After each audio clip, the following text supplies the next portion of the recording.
Oke, selamat siang teman-teman semua. Terima salam Dharma dari saya, Sofi Hotu. Ya, terus Oke, yang kok teman-teman di sini slide saya kelihatan tidak? kelihatan kok. Bentar ya. Oke, di sini kelihatan ya.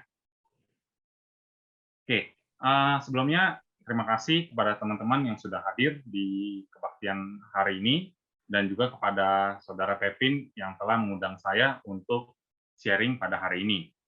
Nah, hari ini saya akan bawakan topik mengenai secrets to become highly effective people, atau rahasia gimana sih supaya kita bisa jadi orang yang efektif nih, teman-teman. Nah, sebelum sesi sharing ini dimulai, saya ada beberapa pertanyaan di slide selanjutnya, ada 3 pertanyaan.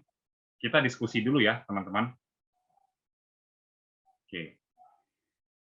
Nah, di sini sebelum kita ngerasa untuk hidup kita ini efektif atau enggak sih, kita perlu tahu dulu nih, teman-teman, istilah yang disebut dengan seller atau buyer.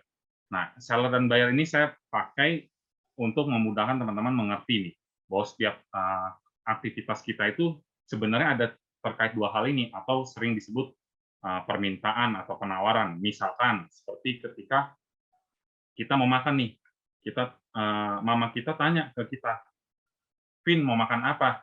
Nah, itu artinya mama kita berperan sebagai seller. Lalu kita sebagai buyer-nya, atau mama kita berperan sebagai yang nawarin. Kita berperan sebagai orang yang minta makan, orang yang butuh makan.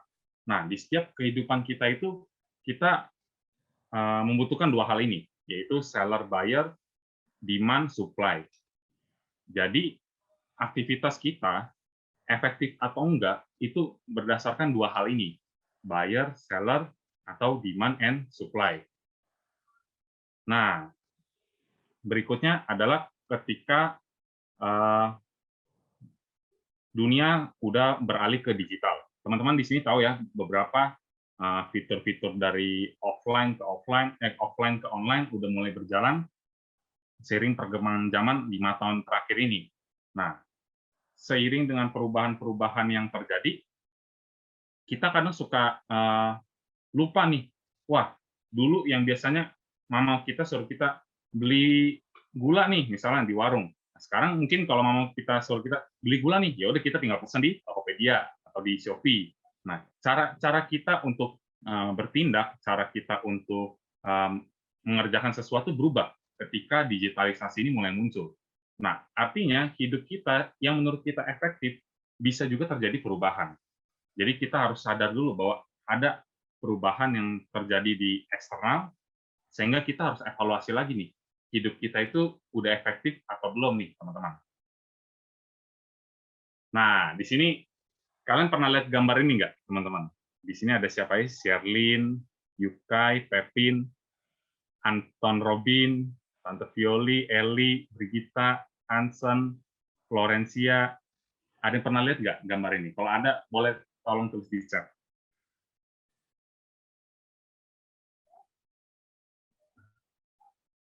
Pernah, pernah. Oke, nah, teman-teman di sini lihat, banyak dari kita kadang ngerasa ketika masih muda harusnya punya waktu yang banyak, energinya banyak, tapi duitnya nggak cukup. Ketika kita dewasa, teman-teman belum dewasa, saya juga belum dewasa, kita masih anak muda lah. Cuman kebetulan suara saya ini berat, jadi jangan kira saya ini bapak-bapak ya. Enggak, saya ini masih muda kok, tenang aja. Nah, ketika kita dewasa, kita akan melihat banyak orang mulai sibuk ngurusin pekerjaan, karena dia jabatannya kan makin tinggi ya, tanggung jawab makin besar, artinya waktunya makin sedikit. Terus habis itu uangnya udah mulai bertambah. Ketiga, energinya masih banyak juga, berkurang sedikit kalau teman-teman lihat di situ. Nah, ketika lihat orang tua kayak papa mama kita atau kakek nenek kita, mereka udah punya waktu yang banyak karena mereka aktivitasnya udah nggak ada ngapa-ngapain. Uangnya udah banyak karena dia udah kumpulin dari muda sampai dewasa. Tapi energinya udah tua, energinya udah sisa sedikit, usianya udah tua nih, teman-teman. Nah, kadang kita itu ngerasa di posisi yang keempat nih, udah nggak ada waktu, nggak ada duit, nggak ada tenaga lagi. Bener nggak? Kadang kita ngerasa, aduh, gue udah ngerjain ini, gue udah ngerjain itu. Oh iya, gue belum ngerjain tugas ini. Oh iya, gue harus rapat misalnya sama tim DR. oh iya gue harus nyusun kegiatan tahun depan mau ngapain. Kadang kita ngerasa time-nya nggak ada, mau ngerjain, waduh gue udah capek banget nih, habis ngerjain tugas kuliah, habis misalnya jaga pameran. Money-nya juga, waduh, setiap kali kita pergi keluar atau kita ngerjain sesuatu, kita kan butuh money. Butuh money, akhirnya money kita juga terbatas. Nah, kita sering merasa diri kita itu waktunya habis, uangnya habis, energinya habis. Nah, padahal sebenarnya adalah yang perlu kita sadari dari time, money, sama energi ini adalah yang paling gampang kita atur itu adalah di energi kita. Time itu satu, waktu 24 jam sama. Money itu juga satu, ukurannya satu. Tapi energi itu enggak, teman-teman. Energi itu bisa perasaan kita, bisa mood kita, bisa istirahat kita cukup atau enggak, itu energi. Mindset kita, pengetahuan kita itu energi. Nah, banyak orang yang nggak sadar ketika pengawasannya sedikit, energinya sedikit, itu akan membuat time sama money kita itu menjadi terkuras habis.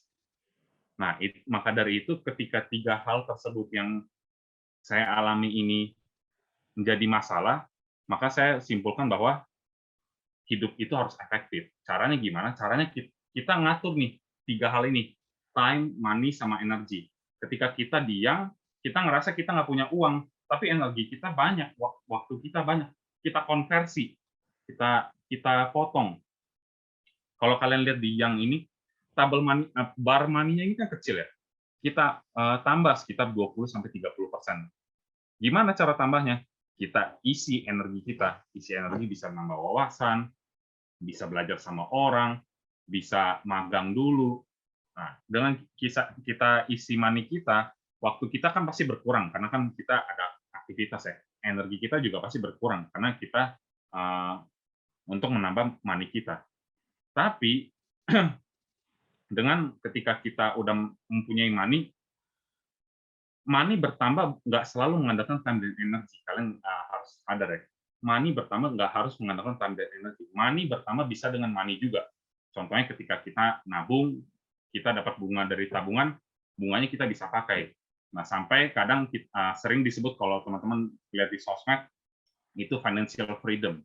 Yaitu ketika kita udah bebas secara keuangan, artinya uang yang kita butuhkan itu nggak perlu lagi dari hasil kerja kita.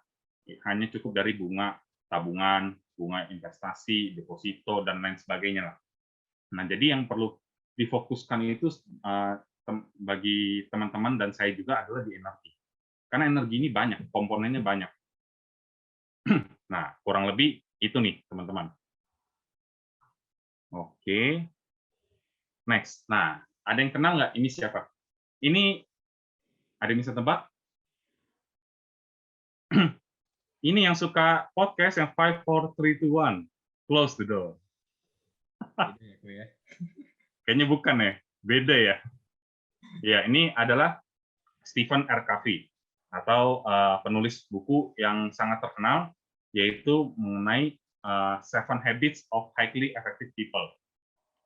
Nah, beliau ini penulis yang sangat hebat dan beliau menceritakan 7 kebiasaan yang bisa membuat kita menjadi sangat efektif. Dan buku ini udah terjual selama 15 juta kopi ya, teman-teman. Nah, kira-kira apa aja sih yang isi buku dari Stephen R. Covey ini untuk kita bahas pada siang hari ini? Nah, yang pertama adalah bersikap proaktif. Nah, proaktif ini apa nih, teman-teman? Lebih dari sekedar inisiatif. Nah, tanggung jawab dalam perbuatannya di masa lalu, masa sekarang, masa akan datang. Maksudnya apa nih? Kita pengen punya, contoh yang paling gampang adalah kita pengen beli pizza misalnya, makan pizza. Atau kita pengen beliin pizza buat mama kita. Itu nggak hanya sekedar kepengen doang. Tapi kita harus lebih dari sekedar pengen atau inisiatif ya tadi. Misalnya mama kita suka pizza, terus kita pengen beliin pizza buat mama kita. Nggak sekedar kepengen doang, kita harus punya aksi atau beneran beliin, pesen, terus datang kasih ke mama kita. Nah, terus juga kita harus punya tanggung jawab nih, teman-teman, dalam perbuatan kita di masa lalu, masa sekarang, maupun masa akan datang. Maksudnya gimana nih masa lalu? Misal, ketika kita ngerasa waktu selama sekolah kita ada yang beberapa belum kuasai nih, pelajaran-pelajaran yang kita belum kuasai. Kita tanggung jawab, belajar, ngejar ketertinggalan. Siapin buat masa sekarang supaya masa yang akan datang kita nggak jadi terbebani. Nah, menurut Covey, Stephen R. Covey ini manusia punya 4 karunia yang unik nih, teman-teman. Yaitu kesadaran diri, hati nurani, imajinasi, dan juga kebebasan. Nah, di sini teman-teman bisa lihat juga kesadaran diri ditaruh paling atas sama Stephen R. Covey. Dan ini juga selaras ya, teman-teman, dengan ajaran agama Buddha bahwa mindful itu adalah hal yang paling penting dalam menjalankan sesuatu. Kita sadar dulu, terus kita punya nurani dulu, terus habis itu kita belajar imajinasi, memposisikan diri kita ke orang lain, baru kita bisa mencapai kebebasan. Nah, oke. Yang kedua adalah kita harus fokus pada tujuan akhir. Nah, fokus pada tujuan akhir ini, kalau saya belum ada tujuan akhir, gimana kok? Proaktif. Kita proaktif cari tujuan kita apa. Kita cari tahu, cara-carinya gimana. Bisa juga dua hal. Kalau kadang kita kan suka bingung. Teori dulu, praktek dulu ya. Baca buku dulu cara menentukan tujuan, atau kita coba-coba ini dulu nih. Beberapa bagian sampai yang paling cocok yang mana baru kita tentuin. Nah, kalau mau cepat lebih baik coba dulu, karena dengan coba kita bisa dapat pengetahuan. Tapi dengan pengetahuan kita belum tentu bisa dapat pengalaman. Jadi banyak orang kadang suka bilang kan mulai aja dulu. Nah, asal kata mulai aja dulu adalah dari sana. Ketika kita mendapatkan pengalaman, otomatis pengetahuan bertambah. Cuman yang kadang kita ragu adalah pengetahuan kita ini benar apa enggak sih? Karena kan cuma berdasarkan pengalaman. Nah, itu validasinya dengan teori. Nah, menurut Stephen R. Covey, manusia diciptakan secara mental dan fisik. Atau kalau di agama Buddha sering disebut nama dan rupa ya, teman-teman. Jadi kalau jika ingin bangun masa depan yang berhasil, maka harus dimulai dengan menciptakan visi dan mempersiapkan setiap langkah secara tepat. Mental dan fisik dalam agama Buddha itu kan ada nama dan rupa. Rupa itu kan jasmani, nama itu ada 4 nih, teman-teman. Masih ingat nggak apa aja? Nama dalam agama Buddha. Salah satunya ada Wedana, perasaan, atau ada 3 lagi yang belum saya sebut. Kita. Wedana, perasaan. Ada yang tahu? Yang lain? Kita. Kesadaran. Vijnana. Oh iya. Apalagi?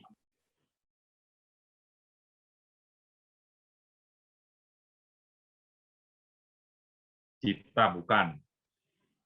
Bukan. Cetasika itu 10 kelompok batin. Sanya, bentuk-bentuk pikiran.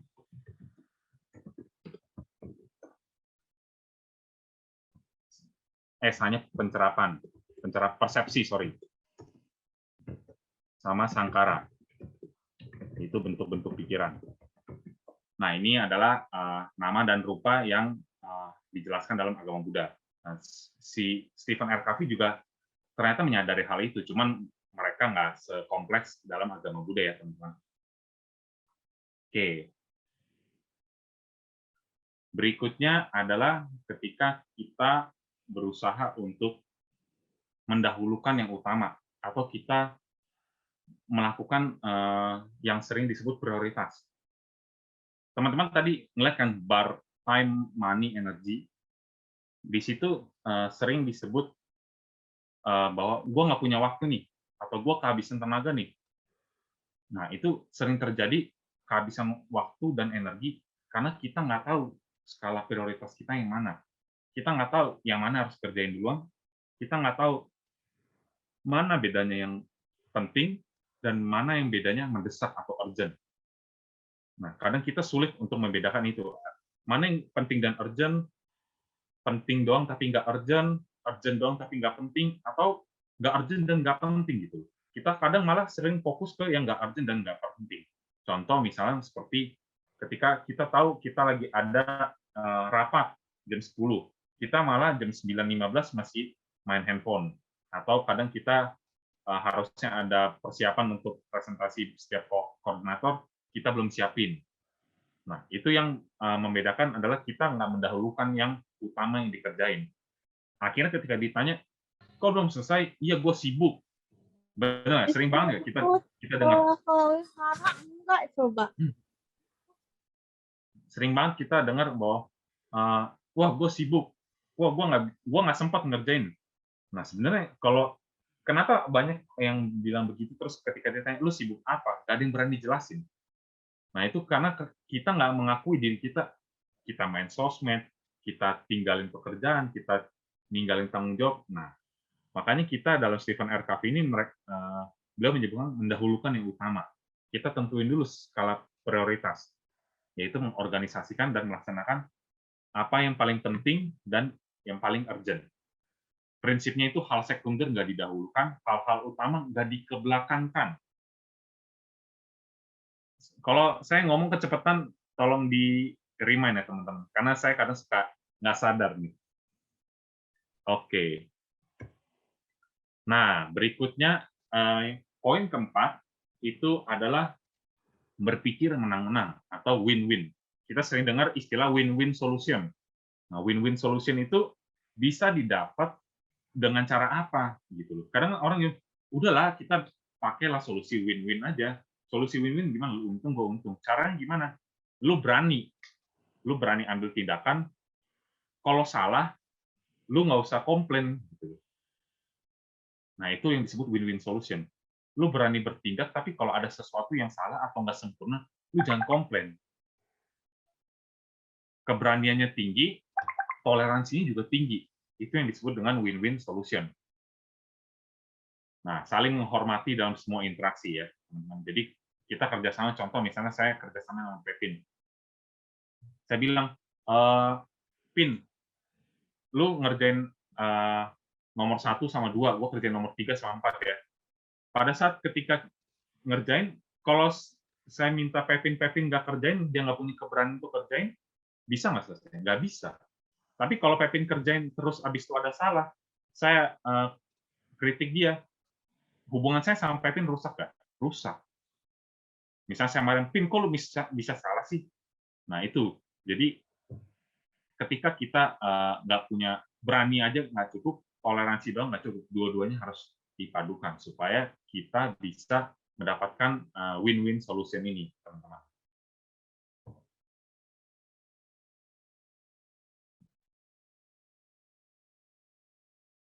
Nah, yang kelima adalah memahami dulu baru dipahami. Ini paling susah diterapin. Kenapa? Ketika kita berantem aja deh sama orang.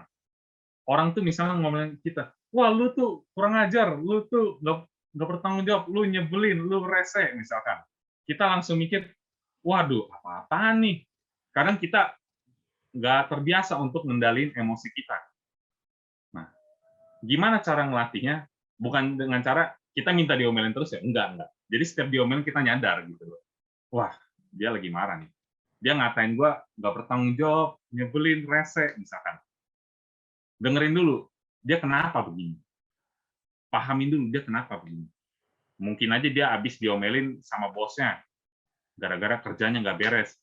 Lu sih kerja salah mulu, gue yang jadi diomelin segala macam. Kita dengerin dulu. Dengan kita memahami, kita tahu permasalahan mereka, baru kita bantu selesaikan.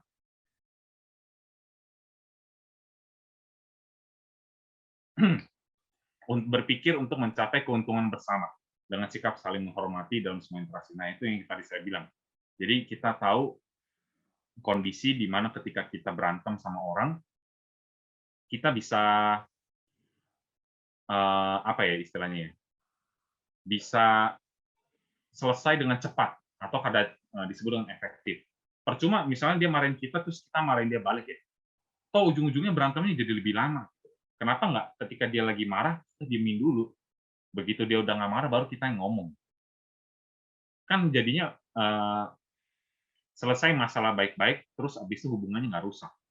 Nah, kadang kita kurang menyadari hal-hal tersebut. Dan kadang kita berpikir bahwa ketika orang lain marah, terus kita ikutan marah, masalahnya akan selesai dengan cepat. Padahal nggak begitu. Padahal kita lihat, kalau orangnya lagi marah, kita yang dimarahin, kita yang lebih bisa berpikir jernih. Gitu. Ngerti nggak? Jadi kalau teman-teman lihat mama kita marah ke kita yang lebih bisa berpikir jernih. Jadi jangan dibalas balik. Karena kalau dibalas balik, dua-duanya marah, satu ngerasa, wah, gua nggak dihormati sebagai orang tua, satu ngerasa yang diomelin, lu apa-apaan nuduh-nuduh gue sembarangan. Nah, itu kenapa kita bisa hidup efektif, karena kita memahami dulu baru dipahami. Bayangin kalau misalnya ketika kita udah saling berantem, sama-sama bete, energi kita berkurang nggak? Berkurang. Energi kita berkurang, waktu kita terbuang banyak nggak? Terbuang banyak.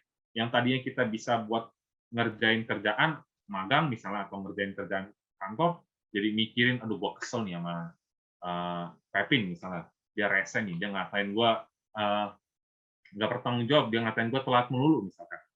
Nah itu, kita jadi mikirin terus, kita mikirin buang waktu, buang energi kita. Udah gitu money kita jadi berkurang, misalnya kita kerja jadi salah, terus habis itu kita kena penalti, misalnya dipotong gajinya segala macam, kita kena semua, domino efek, sering disebut dengan domino efek. Jadi memahami dulu baru dipahami. Nah, ini ada cerita unik.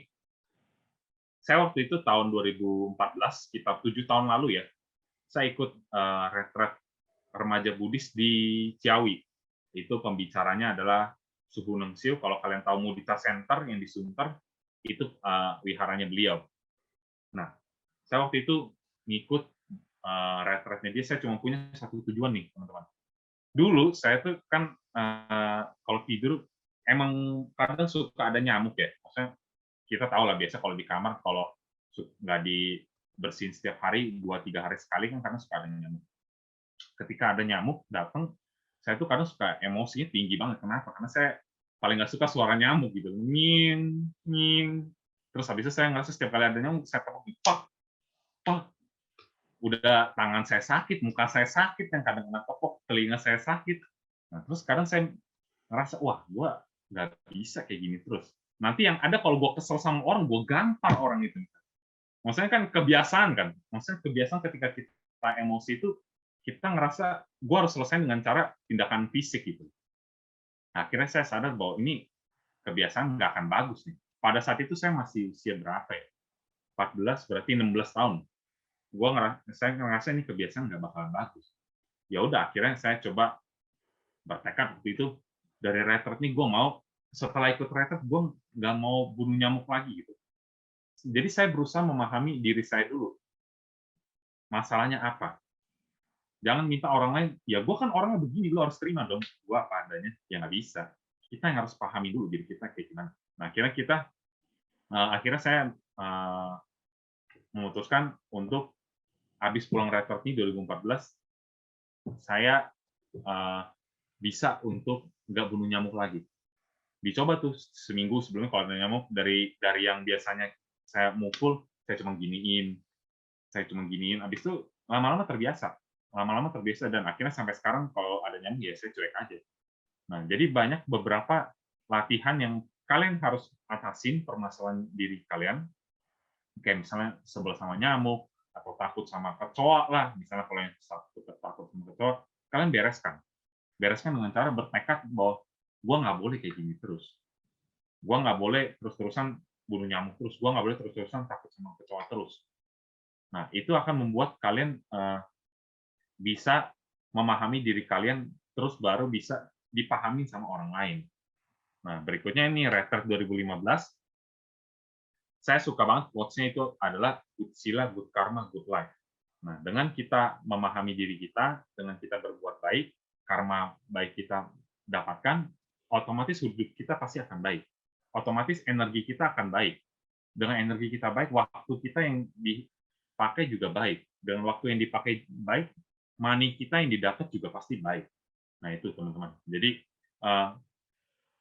poin nomor 5 adalah memahami dulu, baru dipahami. Nah, poin nomor 6, yaitu adalah wujudkan sinergi. Sinergi itu apa sih? Sinergi itu adalah berpikir untuk menggunakan alternatif ketiga. Bukan cara gua yang paling benar, bukan cara lu, tapi pengembangan cara gua dan lu, atau sering disebut cara kita, menghasilkan solusi yang kreatif. Jadi, dalam diskusi, dalam berpendapat, itu kita coba gabungin puzzle-puzzle dari setiap pendapat. Makanya kalau ada yang kasih pendapat, jangan ditolak dulu, diterima dulu, dipikirin dulu, teman-teman. Nah, ketika kita udah pikirin, kita udah dengar baik-baik, baru kita sampaikan pendapat kita. Nah, biarkan pada saat kita menyampaikan pendapat, orang lain dengar dulu. Orang lain dengar, baru kita tanya, jadi apa yang kita bisa gabungkan dari pemikiran lu dan pemikiran gua supaya bisa sama-sama dipakai nih. Kita kan nggak mau dalam diskusi terkesan cara gua doang yang dipakai, bener nggak? Kalau cara gua doang yang dipakai berarti terkesan lu jadi bawahan gua gitu. Sering nggak kita ngerasa lu kok kayak gini sih, lu kok keras banget sih, maunya ngikutin lu doang. Nah, itu kita sering mengalami hambatan di sana. Jadi wujudkan sinergi, kalau diskusi sama siapapun ya, sama siapapun, itu selalu pakai cara kita. Nah, permasalahannya adalah ini bisa terjadi kalau misalkan usia kita itu nggak beda jauh. Misalkan kayak 20 ke 21, 20, 22, 20, 23, gimana caranya kalau yang jauh? Gimana caranya kalau yang jauh? Pakai lagi cara nomor 5. Misalkan kalau ke mama kita ngomel, ya kita pahamin dulu. Nah, baru habis itu kita yang pikirin solusinya. Misalnya kita yang pikirin, oh ini mama gue suka marah nih. Kalau misalkan dia marah karena apa? Oh karena gue misalkan setiap bangun tidur nggak beresin tempat tidur. Bilangnya nanti, tapi nggak pernah diberesin misalkan. Terus habis itu ya kita pahamin. Eh, kita sampaikan pendapat kita. Ma, saya nggak bisa beresin karena setiap kali bangun suka telat. Nanti solusinya saya setiap bangun, saya langsung setiap tidur saya lebih pagi, terus pada saat bangun saya langsung beresin. Biarin mama kita ngoceh, iya nanti jangan ngomong doang, udah biarin aja. Kita nggak usah hiraukan hal itu, yang penting kita udah sampaikan cara kita. Nah itu lihat 1 kali, 2 kali, 3 kali, perubahan itu kalian harus ingat, nggak bisa 1 kali langsung berhasil, nggak bisa 1 kali orang tuh langsung percaya.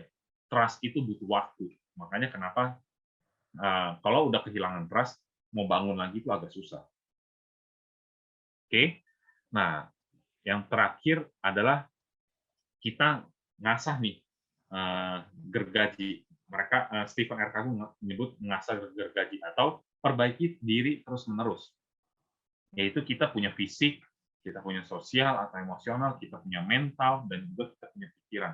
Fisik apa sih yang dimaksud? Ya kita kalau bisa tidur yang cukup, makan yang bergizi, olahraga rutin, supaya apa? Supaya emosional kita, fisik ini mempengaruhi 2, 3, 4. Dengan fisik makanan kita bagus, tidur kita cukup, olahraga teratur, otomatis badan kita nggak mungkin overweight atau underweight kan ya. Nah, emosional kita akan lebih terjaga ketika kita misalkan merasa diri kita ini bukan yang meledek ya, terlalu gemuk. Kita ngerasa kalau ketemu orang nggak pede, emosional kita terganggu. Kita ngerasa kalau ketemu orang misalnya bisa diledekin, lingkungan sosial kita terganggu gitu. Nah, ini yang kadang kita perlu perhatikan, yaitu fisiknya dulu. Baru setelah fisik, emosional kita positif, lingkungan sosial kita positif, misalkan kita kalau ada hal apapun yang berkaitan dengan kita lupa, kita bantu ingetin segala macam. Lu jangan lupa olahraga, jangan lupa tidur, jangan lupa ini. Nah, baru mental kita bisa sehat. Mental tuh ya perasaan kita, terus habis itu ketika kita menghadapi tekanan, kita nggak stres. Kenapa kita nggak stres? Karena kita tidurnya cukup, makannya cukup. Kalau kerja ada lebih sedikit, misalnya situasi yang lagi sangat sibuk, kita nggak stres. Kenapa? Karena 2 hal. Mental terjadi karena fisik kita bagus dan emosional kita bagus. Yang terakhir adalah pikiran. Kita renungkan setelah kita udah berusaha menjaga fisik kita, berusaha menjaga emosional kita, nggak gampang marah, nggak gampang tersinggung, nggak gampang curigaan, nggak gampang nyebelin misalkan. Mental kita akan lebih matang. Nah, kadang itu yang disebut dengan dewasa, dan ini yang butuh waktu, nggak cepat. Makanya kenapa waktu itu saya melihat bahwa, wah, gue ngerasa hidup gue nggak efektif, kenapa gitu. Akhirnya saya coba cari-cari di Google, dan ketemu buku ini. Buku ini cukup terkenal, saya lihat, wah, ini kayaknya menarik nih untuk dibaca. Akhirnya saya baca, dan saya simpulkan 7 habits yang bisa membuat kita jadi orang yang sangat efektif. Nah, kesimpulan dari 7 habits ini adalah sebagus-bagusnya teori, kalau nggak dipraktekin nggak akan bisa berguna. Benar nggak, teman-teman? Intinya itu. Nah, kalau dari Dhammapada ini adalah para Buddha hanya menunjukkan sang jalan, namun engkau sendirilah yang harus berusaha. Seseorang yang berjalan di atas jalan kebebasan akan terbebas dari belenggu mara. Dhammapada Maggawaga Anguttara Nikaya ayat 276. Nah, kira-kira sampai situ, teman-teman. Saya kembaliin lagi ke Kevin, ke Yukai, sorry. Baik, anumodana kepada Ko Kevin dan teman-teman semua atas sharingnya yang luar biasa. Nah, semoga bermanfaat untuk kita semua ya. Nah, untuk sesi selanjutnya kita akan membuka sesi Q&A ini. Nah, jadi bagi teman-teman yang ingin bertanya tentang tema hari ini, dipersilakan banget untuk menanyakan langsung, baik via chat ataupun on mic. Untuk sesi Q&A kami buka selama 15 menit ya, teman-teman. Halo Kevin. Halo Tante Violi. Wow, bagus banget sesinya. Terima kasih Tante. Ini sebetulnya ada beberapa yang bisa digali lagi nih. Ini ada kebiasaan 7 keluarga. Wah, kebiasaan 7 keluarga sangat efektif ya. Next Ya. topic itu kayaknya, Bro. Terus yang tadi kan Kevin bahas itu tentang manusianya. Ya, betul. Ya. Terus ada yang untuk remaja. Ini bagus banget. Ya, betul, Tante. Nah, ya kalau bisa baca ya. Kalau untuk keluarga itu ada nih tentang keluarga, itu bagus banget. Nih, sama ya. Ini ada mengenai apa kebiasaan kita, terus tentang keluarga, harga diri, ya, citra itu bagus banget. Karena citra itu harus dijaga. Ya, apalagi anak perempuan, laki-laki sama ya. Betul. Citra, trust itu penting. Terus Tante lagi kemarin workshop Teaching Kue. Teaching Kue itu adalah budi pekerti. Jadi workshop internasional ya. Ternyata di Tiongkok itu kalau anak yang ngikutin Teaching Kue, ya budi pekerti, anak itu akan jadi baik dan bagus. Ada yang anak cuek, itu babak belur, hancur lebur, tidak berhasil. Nah, Tiongkok, daratan Tiongkok itu anak-anaknya itu kebetulan Tante jadi orang tua asuh ya dari salah satu mahasiswi university Guangxi University nasionalis gitu loh. Jadi kita tiap hari, tiap minggu tuh ngebahas mahasiswa ini seperti apa gitu loh. Perjuangan, kegigihan, keulutan mereka seperti apa, sopan santun mereka seperti apa. Mereka itu harus dari SD itu sudah menghafal Teaching Kue ini, budi pekerti ini. Nah, orang tuanya bagus banget menerapkan Teaching Kue ini loh. Nah, sebagian Kofi ini ngambil dari Teaching Kue. Oh, Yang dibahas oleh satu perusahaan, namanya Pak Usman. Pak Usman itu punya perusahaan. Perusahaan itu akan hancur menurut dia kalau semua karyawannya tidak disiplin, nggak bisa jaga ya.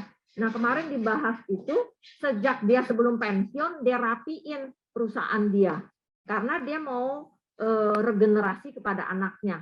Ternyata perusahaan itu meraih ISO ya, jadi bisa bekerja sama dengan internasional. Nah bagus banget, diterapkan mulai dari tukang sapu sampai ke tingkat professional manager direkturnya. Bagus banget. Jadi mulai ini ya habit ini mulai dari rumah ya, dari rumah keluarga kita disenangin, lingkungan kita ya dihargai, ya kan, direspek gitu kan, itu penting banget. Bagus Kevin. Ya, baik. Makasih Tante. Coba kita gali ya. Kalau anak muda yang gali, saya versinya anak muda.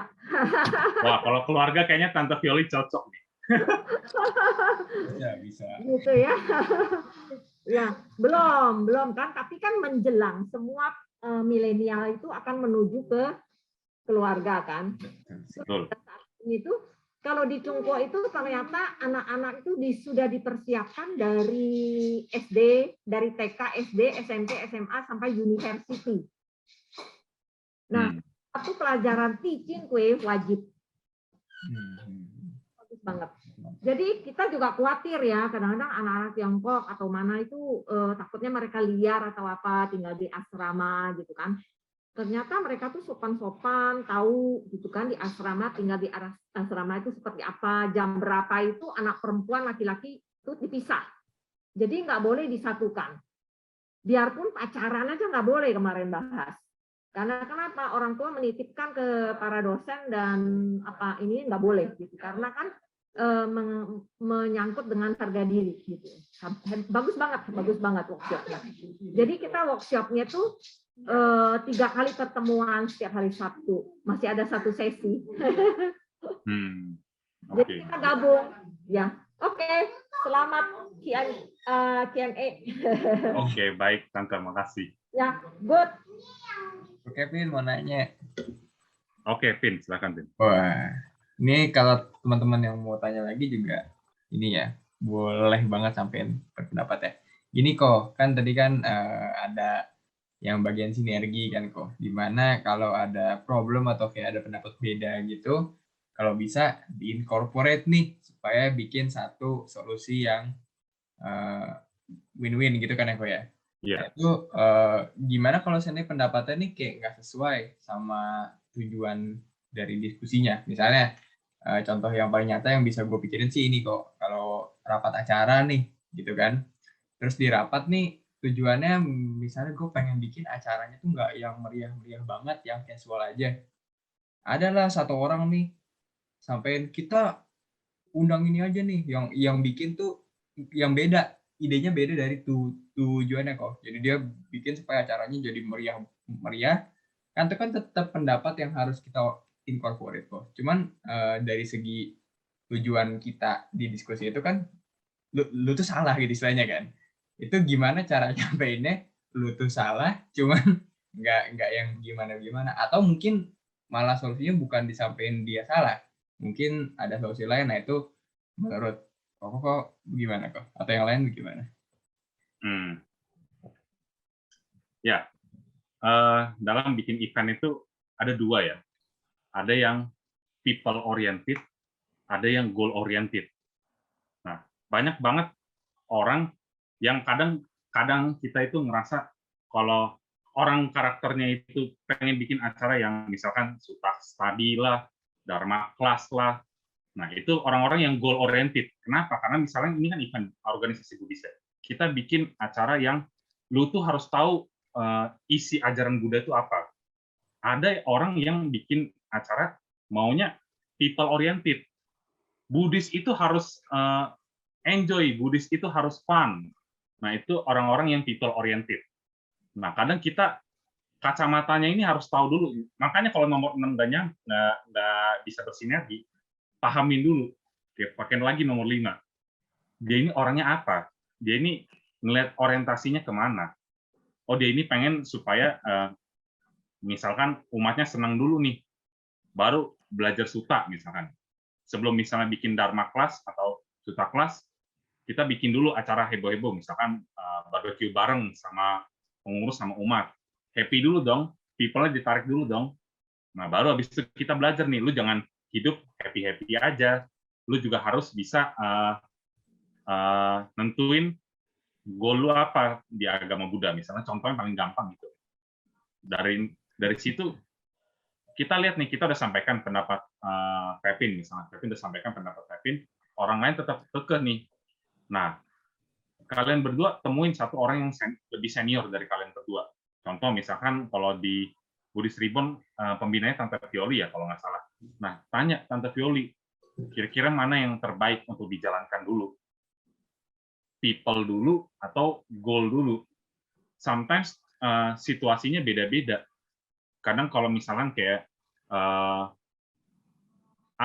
dia orangnya udah banyak, tapi acaranya kurang dalam nih, misalkan. Jadi yang pas datang ya cuman ketawa-ketawa, hahi. Nah, kita perlu goal orientednya banyakin. Atau kita ngerasa kebaktian kita sepi nih. Padahal kontennya udah bagus, misalnya tema undang pembicaranya udah terkenal, topiknya udah menarik. Nah, kita perlu bikin acara yang people orientednya masuk dulu.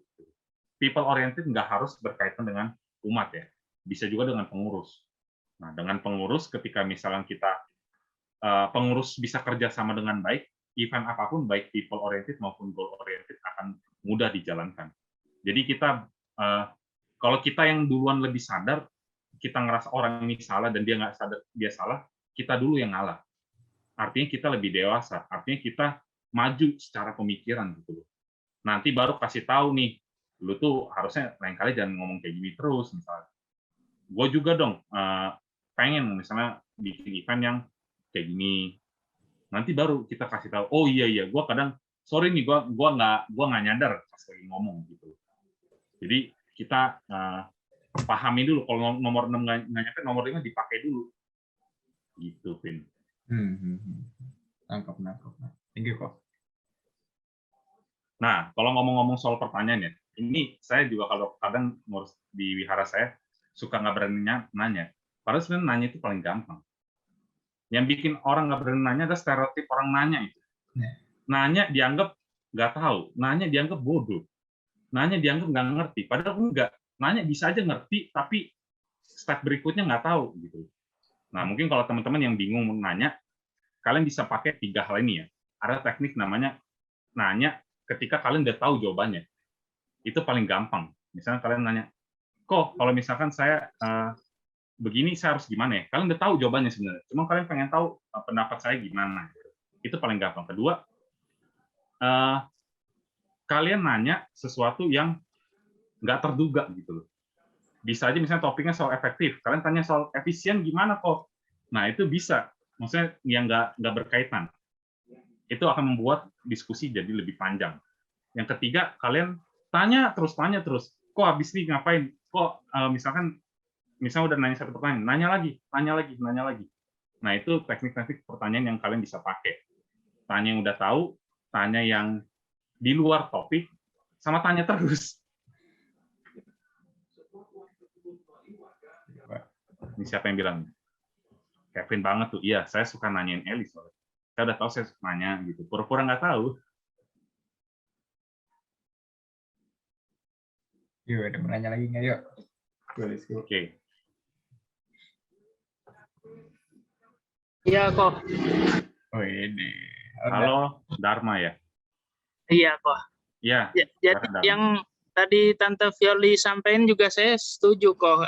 Ternyata budi pekerti itu juga penting untuk memperbaiki sosial kita gitu. Kan salah satu aspek yang menunjukkan kita orang yang berhasil itu keadaan sosialnya juga baik gitu. Temannya baik, keluarganya baik.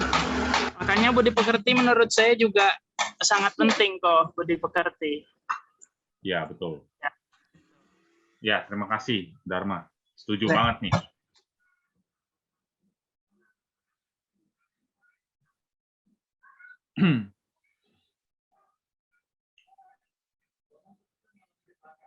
Ini Febrian mana ya nih? Kayaknya saya nggak asing sama namanya. Febrian anak mana? Anak kok Kevin. Oh,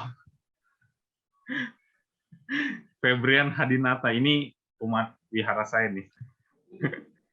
Halo. Halo, welcome bro.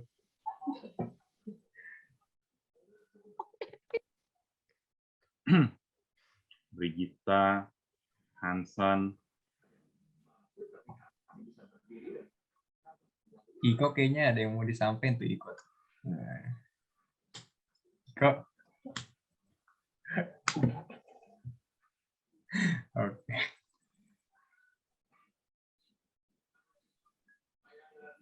Guys, yang mau nanya lagi boleh guys. Kok Kevin aku Eli, mau nanya? Eli dong tanya. Waduh, Febrian mau nanya tuh. Febrian. Ini Febrian mau nanya. Ya, gimana Febrian? Kalau misalnya kita udah punya goal buat memperbaiki diri gitu, misalnya meningkatkan produktivitas kita. Tapi itu kita emang orangnya gampang ke distract dan lain-lain gitu. Ada tipsnya nggak kok biar gimana kita bisa tetap stick sama plan-nya kita yang di awal itu? Ah, ini menarik banget. Kita ke distract sekali boleh. Tapi kalau terus-terusan berarti ada yang nggak beres sama kita. Contoh, kemarin saya ujian UTS, saya kan ngambil ekstensi ya. Ujian, saya tahu yang bikin saya ke distract itu adalah Instagram misalkan. Ketika saya buka Instagram, saya scroll feeds, saya scroll story, swipe story terus-terusan, saya ngeliat, udah setengah jam, udah 1 jam, akhirnya apa yang mau saya tentukan itu jadi terlena gitu. Nah itu sering banget yang kita permasalahan di nomor 3. Skala prioritas itu kita tahu itu penting dan urgent, tapi kita nggak punya kemauan untuk ngerjain. Nah makanya tadi yang saya bilang di poin energi, time, money, energi kita mesti diisi dulu. Jadi kita terkait wawasan, terkait misalkan, kalau ada kerjaan selesaiin dulu nih. Kalau misalkan nggak bisa selesaiin, nanti gue kena dampak ini. Pikirin dampaknya, Fer. Pikirin dampaknya kalau misalkan nggak selesai, ini kemana? Pikirin dampaknya misalkan kebaktian, nggak ada pembicaraan, nanti dampaknya gimana? Nah itu. Jadi dengan kita menyadari hal itu, kita pasti akan langsung otomatis produktif. Nggak usah lah pakai quotes bullshit, jangan nyerah lah, hidup harus bisa selalu tegar di saat senang dan susah. Itu nggak akan relate deh menurut gue, bener. Yang kita harus tahu adalah lihat dampaknya apa ke depan. Lihat dampaknya ke depan. Dengan kayak gitu pasti kita akan terbiasa kok ngerjain sesuatu. Pernah nggak Febrian ngerasa misalnya ngerjain sesuatu sampai lama banget, kadang bahkan mungkin kurang tidur, bisa tetap lanjut ngerjain. Karena kita punya tujuannya itu. Karena kita tahu dampak ngerjain itu bisa dapat achievement apa, atau bisa nimbulin problem apa kalau kita nggak kerjain. Nah, dari situ ngaturnya sih Febrian. Sama paling gampang adalah sebelum kerjain misalkan, kita udah misalnya ngerjain sesuatu, kita tahu yang paling gampang misalnya TikTok, kita agak lebay dikit, uninstall dulu aja TikTok. Atau kalau mau lebih ekstrim, matiin dulu aja handphonenya. Butuh akses lewat handphone. Apa yang butuh? WhatsApp. Yaudah, aktifin WhatsApp. Habis itu handphonenya dibalik misalnya kayak gini. Ini nggak kelihatan ya. Dibalik maksudnya, tutup. Jadi kita nggak kelihatan notif yang masuk. Mute dari sound-nya itu kita matiin ke sound-nya kita balikin ke mute. Akhirnya kita nggak terdistract oleh suara lah, oleh notif lah, oleh hal-hal lain yang bisa buat kita lupa gitu. Nah itu kurang lebih di sana. Nah makanya kadang hal-hal itu benar, Febrian, perlu disadari dengan cara 2 hal itu. Nangkap nggak, Pak? Oke, thank you kok. Iya, sama-sama.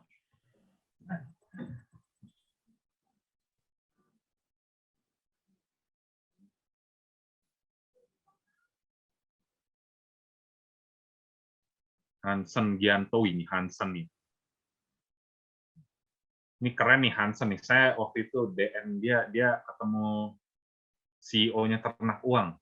Halo kok. Halo. Pamer dikit dong, oh enggak ya? Iya, Raymond. Sekarang kerja di Ternak Uang kan? Iya. Mantap. Dari Cici dia, Eli nggak mau nanyain Marcella. Koko Kevin. Kenapa? Nah. Cici Eli nggak mau nanyain Koko Kevin. Ya boleh kalau mau nanya, boleh.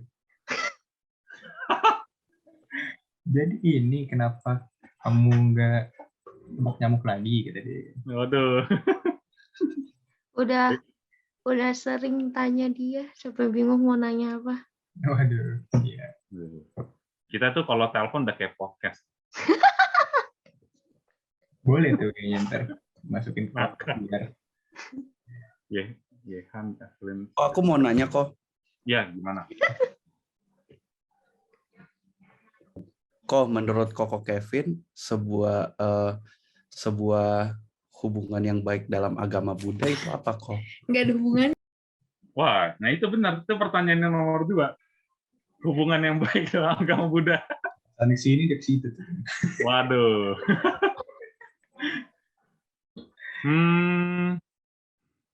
Hubungan yang baik ya. Bisa saling mengerti lah satu sama lain. Paling gampangnya gitu. Itu hubungan apapun, pertemanan, pacar, orang tua, bisa saling mengerti. Dan memang kadang sulit untuk menemu orang yang saling mengerti. Itu problemnya di sana. Kita ngerti dia belum tentu ngerti kita. Ya udah, sabar. Gitu. Terima kasih Koko Kevin atas jawabannya yang sangat dalam. Sama. Baik, terima kasih untuk teman-teman atas pertanyaannya dan juga Kevin atas jawabannya.